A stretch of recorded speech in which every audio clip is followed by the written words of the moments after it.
Why I never ever tell my son. No, at the library. Anymore? Listen to me. Kids don't need a degree in psychology to ruin your life. They're born with it. It's built in. My son, Leo, is 4. He's got these dimples that make old ladies melt on the street. But I'm telling you, behind those dimples is a cold, calculating machine. We're at the public library. Super quiet. Everyone's hunched over their laptops or books. Leo finds this massive pop-up book about dinosaurs, the kind that costs like $40.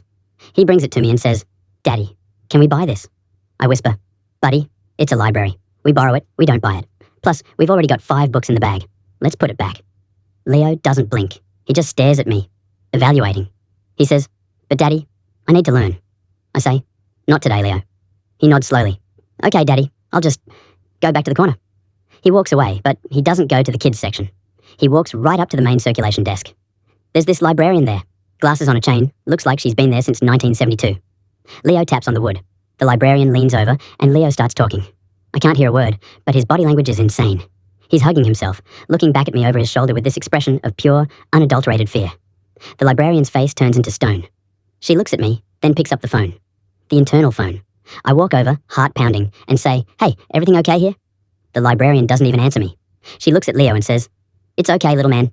The nice security guard is going to come talk to your father about the rules at your house." I'm like, "The rules? What rules? We're talking about a dinosaur book." Leo looks at her, a huge, fake-looking tear hanging off his eyelash. He says, "I told him I was sorry for being loud. Please don't let him put me back in the quiet closet again." The entire library stops. People are standing up from their desks. I can feel the heat of a dozen judgmental stares burning into my back.